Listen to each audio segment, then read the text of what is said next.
जय श्री कृष्ण। आज हम षटतिला एकादशी माघ मास कृष्ण पक्ष के व्रत की कथा करेंगे। वीडियो अच्छा लगे तो प्लीज लाइक कीजिएगा, कमेंट कीजिएगा, ज़्यादा से ज़्यादा शेयर करके पुण्य प्राप्त कीजिएगा। और अगर सब्सक्राइब नहीं किया तो प्लीज़ चैनल को सब्सक्राइब भी अवश्य कीजिएगा। और इसी व्रत कथा का सारांश निचोड़ कुछ भी कहें वो आपको दोपहर के वीडियो में अवश्य सुनिएगा। तो कथा करते हैं। श्री कृष्ण भगवान ने केशरी मुख से मन को आनंद एवं संतोष देने वाले एकादशियों के व्रत की उत्तम कथाएं सुनकर अर्जुन ने श्रद्धा पूर्वक उन्हें नमन किया और बोले, हे मधुसूदन, आपके मुख से कथाएं सुनकर मुझे अपार आनंद मिला है। हे जगदीश्वर, कृपा कर अन्य एकादशियों की कथाएं भी सुनाने का कष्ट करें। हे पार्थ, अब मैं माघ मास के कृष्ण पक्ष की षटतिला एकादशी व्रत की कथा सुनाता हूँ, सुनो। एक समय दालभ्य ऋषि ने पुलस्त ऋषि से पूछा, हे मुनीश्वर, मनुष्य मृत्यु लोक में ब्रह्म हत्या आदि महान पाप करते हैं और दूसरे के धन की चोरी और दूसरे की उन्नति देकर ईर्ष्या आदि करते हैं। ऐसे सभी पाप मनुष्य क्रोध, ईर्ष्या, उत्तेजना और अज्ञानता वश करते हैं और बाद में पश्चाताप करते हैं कि हाय, ये मैंने क्या कर दिया। हे महामुनि, ऐसे प्राणियों को नरक से बचाने का क्या उपाय है? कोई ऐसा उपाय बताइए जिससे ऐसे प्राणियों को नरक प्राप्त ना हो। ऐसा कौन सा दान पुण्य है जिसके प्रभाव से नरक यातना से बचा जा सकता है? ये सब आप कृपा पूर्वक कहिए। इस पर पुलस्त ऋषि महात्मा बोले, हे महाभाग, आपने मुझसे अत्यंत गंभीर प्रश्न पूछा है। इससे संसारी जनों का बहुत लाभ होगा। जिस वेद को इंद्र आदि देव भी नहीं जानते, वह वेद मैं आपको अवश्य बताऊंगा। माघ मास आने पर मनुष्य को स्नान आदि से शुद्ध रहना चाहिए और इंद्रियों को वश में करके तथा काम, क्रोध, लोभ, मोह, ईर्ष्या और अहंकार आदि से बचना चाहिए। पुण्य नक्षत्र में गोबर, कपास, तिल मिलाकर कपड़े बनाना चाहिए। उन कंडों से 108 बार हवन करे। जिस दिन मूल नक्षत्र और एकादशी तिथि हो, वे अच्छे पुण्य देने वाले नियमों को ग्रहण करना चाहिए। स्नान आदि नित्य क्रिया से देवों के देव भगवान श्री विष्णु का पूजन कीर्तन करना चाहिए। एकादशी के दिन व्रत करें और रात्रि को जागरण और हवन करें। उसके दूसरे दिन धूप दीप नैवेद्य से भगवान का पूजन करें और खिचड़ी का भोग लगाना चाहिए। उस दिन भगवान को पेठा, नारियल, सीताफल या सुपारी सहित अर्घ्य देना चाहिए और फिर इस प्रकार उनकी स्तुति करनी चाहिए। हे भगवान, आप निराश्रितों को शरण देने वाले हैं।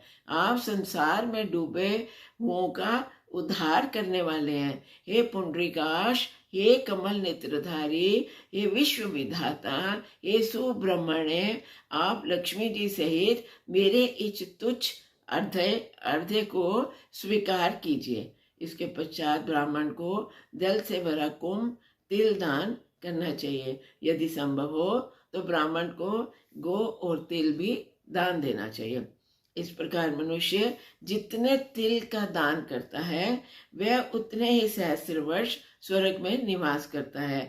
तिल स्नान, तिल की उपटन, तिलोदक, तिल का हवन, तिल का भोजन, तिल का दान, इस प्रकार 6 रूपों से तिलों का प्रयोग षटतिला एकादशी कहलाती है। इससे अनेक प्रकार के पाप दूर हो जाते हैं। ऐसा कहकर पुलस्त ऋषि बोले, अब मैं एकादशी की कथा कहता हूँ, सुनो। एक दिन नारद ऋषि ने भगवान से षटतिला एकादशी के संबंध में पूछा। वे बोले, हे भगवान, आपको नमस्कार है। षटतिला एकादशी के व्रत का पुण्य क्या है, उनकी क्या कथा है, सो कृपा करके कहिए। नारद जी की विनती सुनकर श्री विष्णु भगवान बोले, हे नारद, मैं तुमसे आंखों देखी सत्य कथा कहता हूँ, ध्यान पूर्वक सुनो। प्राचीन काल में मृत्यु लोक में एक ब्राह्मणी रहती थी। वह सदैव व्रत किया करती थी।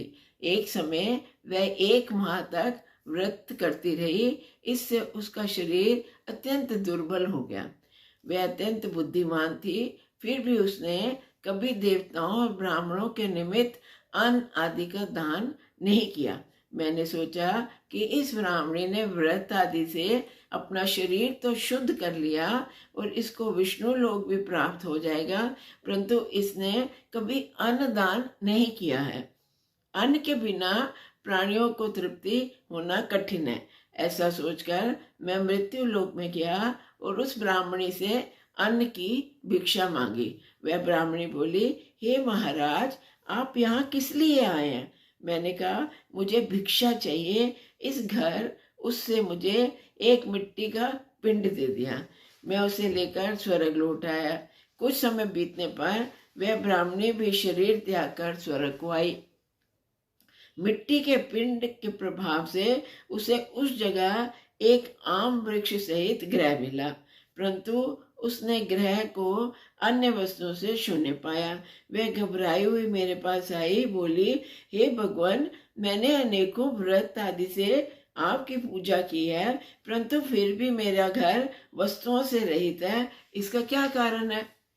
मैंने कहा, तुम अपने ग्रह को जाओ और जब देव स्त्रियां तुम्हें देखने आए तब तुम उनसे षटतिला एकादशी व्रत का महात्म और विधि पूछना। जब तक वह तुम्हें ना बताएं तब तक द्वार मत खोलना। भगवान के ऐसे वचन सुनकर वे अपने घर को गई और जब देव स्त्रियां आई तो द्वार खुलवाने लगी तो वह ब्राह्मणी बोली, यदि आप मुझे देखने आई हैं तो पहले षटतिला एकादशी का महात्म कहिए। उनमें से एक देव स्त्री बोली, यदि तुम्हारी यही इच्छा है तो सुनो, मैं तुम्हें एकादशी व्रत और उसका महात्म विधि सहित कहती हूँ। जब उसने षटतिला एकादशी का महात्म सुना दिया तब ब्राह्मणी ने द्वार खोला। देव स्त्रियों ने उसको सब स्त्रियों से अलग पाया। उस ब्राह्मणी ने भी देव स्त्रियों के कहे अनुसार षटतिला का व्रत किया और उसके प्रभाव से उसका ग्रह धन धान्य से भरपूर हो गया। अतः हे अर्जुन, मनुष्यों को मूर्खता त्याग कर षटतिला एकादशी का व्रत करना चाहिए। इससे मनुष्यों को जन्म जन्म की आरोग्यता प्राप्त हो जाती है। इस व्रत से मनुष्य के समस्त पाप नष्ट हो जाते हैं। जय श्री कृष्ण। आज दोपहर को इस कथा का सारांश निचोड़ अवश्य सुनिएगा। जय श्री कृष्ण।